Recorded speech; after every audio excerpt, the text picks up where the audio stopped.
everyone. Today we're going to explore an initiative called Sadhana Forest. But first, let's start with a bit of backstory. In the year 2003, this is what 70 acres of land located just outside of Pondicherry looked like. Completely barren. But today, exactly 20 years later, it is a fully fledged forest with the entire land completely covered with trees, plants, and a flourishing wildlife. So, this piece of land is actually located in Auroville in the South Indian state of Tamil Nadu and was transformed by an organization called Sadhana Forest. This organization was founded in the year 2003 and is actually an education and reforestation project. But who decided to start this project and what was their real purpose? But before we get into the purpose of Sadhana Forest, let's have a quick look at what is Auroville so that this organization will then make more sense. So, Auroville is an experimental international township which was founded in the year 1968. The purpose of this township was to have a real world experiment on how human unity can be possible even when there is a lot of diversity. They wanted to prove that something like this is not just an ideal or utopia, it is very much possible in the real world. So they encouraged people from 49 countries around the world who belonged to different backgrounds, cultures, social classes, and even ages to come together here and work towards the aim of achieving a higher consciousness in humanity. So now that we have understood the purpose of Auroville, let's get back to how the Sadhana Forest organization actually came into being. Sadhana Forest was founded by a couple from Israel, Aviram and Yorith Rosen. They had first arrived in India in 1998 because Aviram was tired of his corporate job and his lifestyle that he was living back in Tel Aviv. He wanted to do something different in life, something that was not career or money oriented but more service oriented. But he did not really know how he would do that. So to find some answers, he came to Auroville along with his wife and daughter. But when they arrived here, even for a moment, they did not feel like they were stepping into a foreign country. Instead, they felt like they were at home. Now, this is when Aviram finally found the answers he came looking for in India. So towards the end of 2003, he bought 70 acres of land in the same region that was completely barren. And now you might be wondering, why did he buy a piece of barren land in the first place? Because he could not stand seeing a land being put to waste like that. He believed that deforestation and desertification are like cancer to our planet. Just like cancer consumes the human body, barren land like this consumes the entire ecosystem. So to solve this, he had two solutions. One, water conservation, and second, reforestation. So for water conservation, they adopted two important processes. Number one, they dug more than 20 kilometers of trenches, and number two, they also built 8 dams. And now, for the purpose of reforestation, they planted more than 29,000 tropical dry evergreen forests, also known as TDEF trees, which is a type of forest that is found only in certain regions of the world like South India and Sri Lanka, which is why it is also endangered.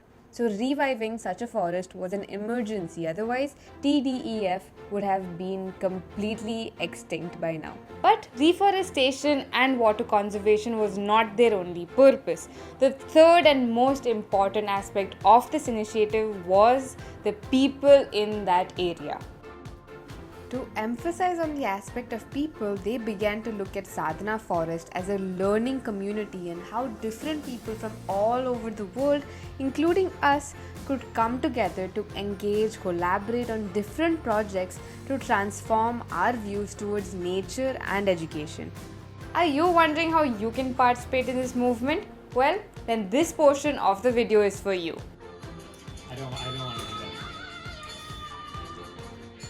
In 2008, they established the University of Compassion, which is a residential program for people of all ages. Participants are given the freedom to decide what they want to learn and what projects they want to take up.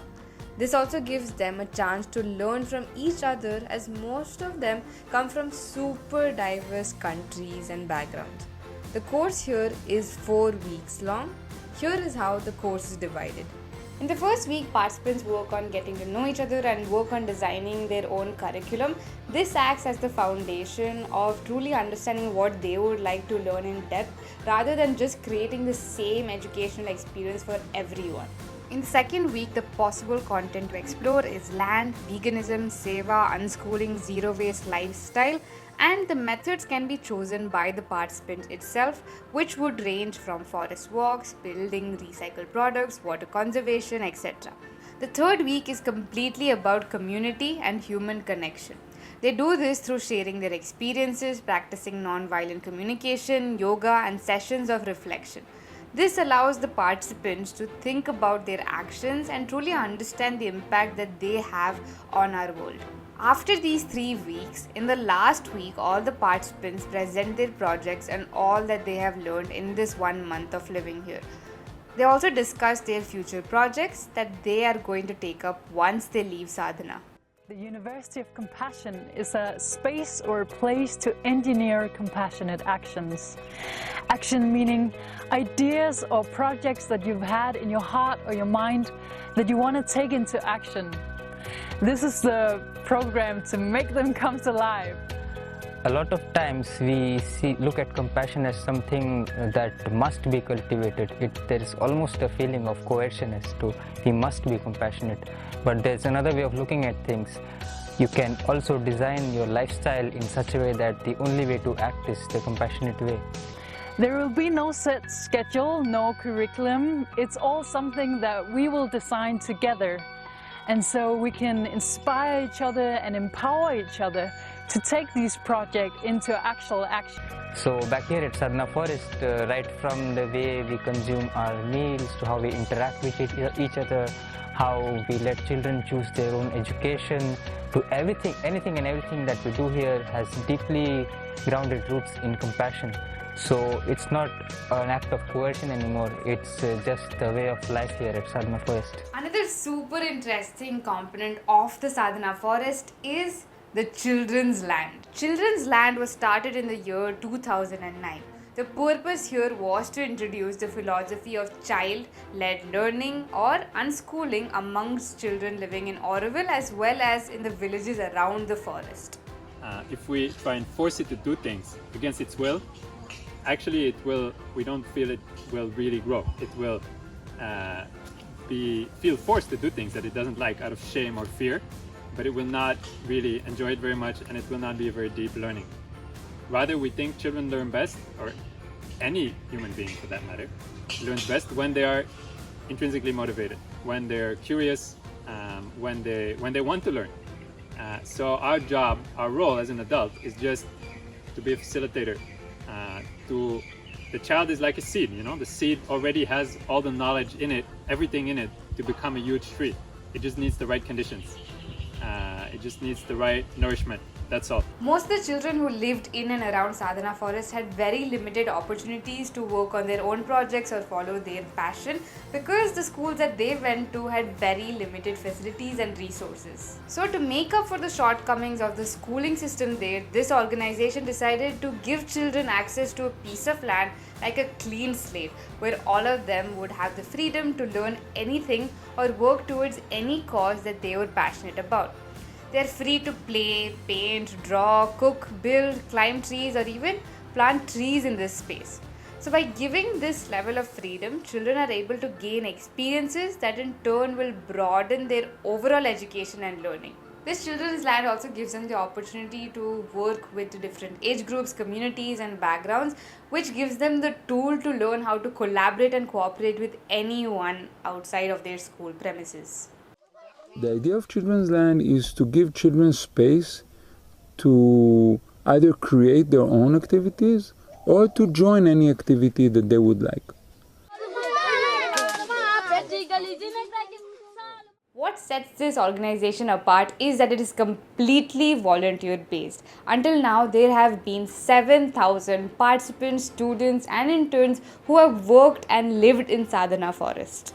Thousands of children and people from the surrounding villages and also from Auroville have planted the TDEF trees, and over 200 kids have taken the responsibility of taking care of these trees on a weekly basis. Because of this, there is a very warm relationship that has developed between the organization and the villages around. Fun fact, there are 3 sadhana forests all over the world. The one that I'm talking about right now is obviously in India, but there is one in Haiti, which was established in 2010, and there is one in Kenya, which was established in 2013. Now finally, what do I really think about this project? The first thing is that our schools only teach us about the environment through a subject called EVS or Environmental Studies. But let's be honest, how much of it do we really remember or even care about? And I feel like the school system only makes you care enough to pass that test or even pass that examination, but nothing beyond that. And that is why an organization like Sadhana Forest is really challenging our outlook towards people, our planet, and general human behavior. At Sadhana Forest, instead of rote learning from textbooks, the definitions of terms like reforestation, conservation, sustainable living, they're actually able to get a hands-on experience of what it really means to live in harmony with nature. So the passion and impact that such an environmental education can create in children cannot be compared to any EVS subject that happens in a classroom. Apart from this environmental aspect, they're also trying to rethink and reimagine our education system with the help of 2 solutions. One is our University of Compassion, and the second one, like we spoke about, is the Children's Land. In both places, it is such a great opportunity for children and youth from all kinds of backgrounds to come together, think together, collaborate, and really learn from each other outside of the rigid structure of the mainstream education system. The last most interesting concept of the Sadhana Forest is seva or selfless service, which is something that we don't hear of often in the 21st century. Most of us think that if we provide a service, we need to get paid for it. We feel, that this gift economy really works. Like everything we do here is offered as a gift, and it's made possible because of the gifts of others. Volunteers come and offer their time. People come and offer all kinds of resources, help in many ways. Donations, and that is what has been enabled us to do this project for 20 years in the way we're doing it. And it's very different from running a business where everything is predictable and there's a cash flow and you can make a financial planning. We never know what's going to happen the next day. So it really encourages you to just have faith, and know that if I give, somehow I shall receive. Maybe not directly, but this is just karma. This is the way nature works. But it is refreshing to see an organization that challenges that idea and proves to us that humans can in fact work with each other even without having a transactional factor of money that binds them. The fact that Sadhana Forest has gotten thousands of people to work with them shows us that human beings can truly come together if there is a larger purpose that binds them together. So that's the end of today's video. I would love to know your thoughts about Sadhana Forest and whether you would like to see more such experimental communities in India. If you like this video, I would recommend that you check out my alternative education series on my YouTube channel, which will give you a holistic understanding of experimental approaches in our education system. With that said, see you next week. Bye.